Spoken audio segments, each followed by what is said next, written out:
And Monday Night Raw opened up with a pretty chaotic segment, I'd say. We got Liv Morgan cutting a promo in the ring. Dominic Mysterio comes out, and they got touchy in there, man. I got Lita and Edge flashbacks out there, man. It was a little crazy. It didn't get to the Lita and Edge scenario, but real touchy, you know what I'm saying? Especially for a PG TV show. But I must say, I thought it was pretty cool, but I definitely want to get everybody else's thoughts in here. Omer, let's go on ahead and start with you, sir. WWE right now is doing the work to tell long-term stories better than I think they ever have. And this is one of the prime examples of this. Rhea Ripley gets injured. It's the worst case scenario you could have for the women's division on Raw because she's been carrying the women's division. Hell, she's been carrying basically the entire show, the Judgment Day. It's been the Rhea Ripley show. Her injury could have very easily destroyed the vibe on Monday Night Raw, destroyed the vibe of the Judgment Day. But in a weird way, they have found a way to somehow enhance it. Because right now, the story that they're telling with Liv Morgan, who, remember, promised that she was going to take everything away from Rhea Ripley. And she took her career away for a little bit. She's taken that belt away. And now she's coming after her Dom. And if you're Rhea Ripley and you're sitting home watching this, you are stewing. And that's what they're doing. Slowly but surely, Liv Morgan is taking everything away from Rhea Ripley. She is staking her claim to the Judgment Day. We've seen these segments where people are getting out of cars. Finn Balor, he's married, by the way. Finn, stop doing that stuff. Is out here meeting up with Liv Morgan in secret. And tonight, we kind of saw a bit of a culmination of this because now Liv Morgan, in addition to being the WWE Women's World Champion on Raw, is now this almost femme fatale figure who is like basically like I think like seducing the hell out of Dom, and he's trying to fight it, but we all know he can't. It's almost like he's in a trance, and I love this.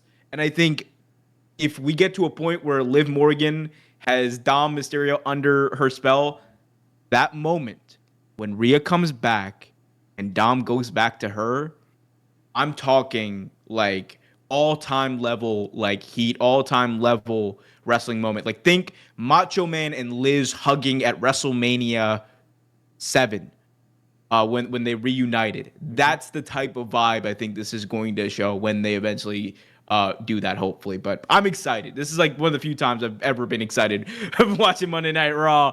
But I'm really hyped. Okay, I feel you, Omer. You know what I'm saying, and I definitely must agree with you on the long-term storytelling because I did notice a couple things, even with just not part of the TV show. It'll literally just be like them making their way into the arena before the TV show starts, and you see those little details back there, like you mentioned, Finn coming out of the same car just a couple seconds after Liv. So things like that, you definitely enjoy as a fan because you catch that and it's talked about on social media. But Kenny, what are your thoughts, man? I agree with everything Omar just said pretty much because the biggest thing there is long-term storytelling because you think about WWE these days, sometimes they'll pick up storylines and they'll drop them, but since Triple H has been doing this, it seems like they focus in on some stories and then they, be willing to shoot them out, just play the long game with them. We're seeing it with the Bloodline right now, which I would say is not as good as this one, but we see Liv Morgan coming out of rooms and these other guys coming out of rooms with her, and it's not something they're just putting in our face. They're treating us like we're smart. Like, you got to be smart enough to catch these things in the background, and it's really paying off right now. We saw Liv Morgan and Dominic Mysterio in the ring, and you would think like they always just blow it off like, ah ha ha, we've been together this whole time. But it does look like Dominic Mysterio is going through a struggle, and she's pushing herself all up on him, and he's trying to resist her. But he's like, I'm going to take everything from her. I've taken her title. Now I'm going to take you. And then Finn Balor comes out and they're like, yo, bro, like, listen, she's poison. It's kind of like a situation you'll see in real life. Like you're telling your friends like, yo, she is no good for you, bro. But he's mesmerized by the beauty and he just can't resist it. So storylines like this is pretty much why I got into wrestling and I like to see them back on TV. So I'm excited for this one. Mr. Valentine, what do you think? Yeah, that's what I've been telling you guys. I've seen the same exact storyline on Batty Hub, and I'm excited to see how it's gonna end, man. It's gonna be Rhea Ripley, Liv Morgan for the custody of Dominic remastered. Run it back. It's gonna be great. Yeah, Omer.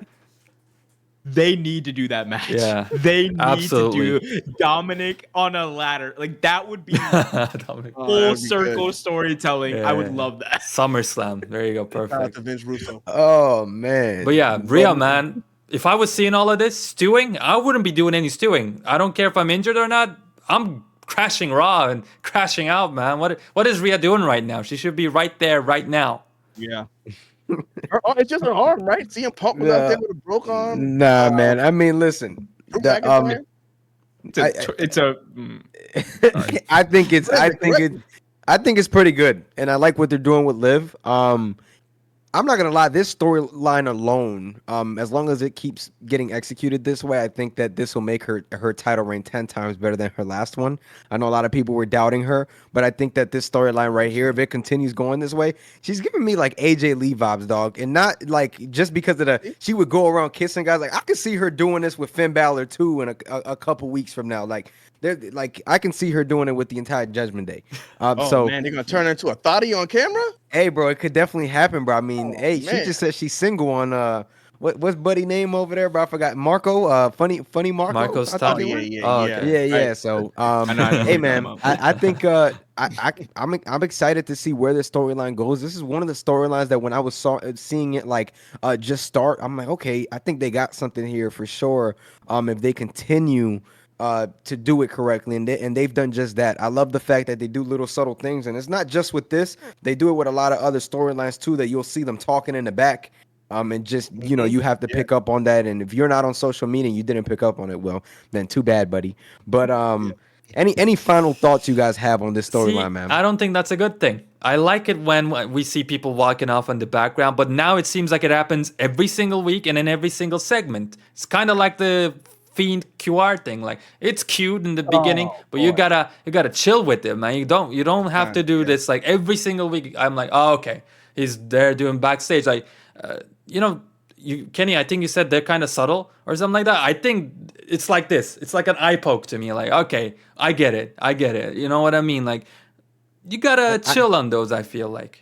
Yeah, but I feel like if they're focusing in on this one person having an interview and then you just see somebody in the background walking out, I don't think it's like they're putting it like if the camera zoomed in on them, then yeah, that's kind of. It's like too fake. Here's to the me. thing. Here's the thing, and Kira, I get completely what you're saying, but I think the thing is like sometimes you gotta advance storylines this way. Because there's not, even though they got 3 hours and that should be more than enough time, but obviously we know WWE don't even got time to even get the kiss from last weekend. Right. So what I'm saying is like sometimes you have to, you gotta improvise and do stuff like this, which I don't really remember too much under the Vince McMahon era. No, definitely not. But I get what you're saying though. It happens often and constantly. I get what you mean, like maybe a balance for it, but I definitely don't mind it. In my opinion, I think that it's a good thing because it advances storyline without putting it in our faces directly. So it's just things that you got to catch on to. Omer, were you gonna say something?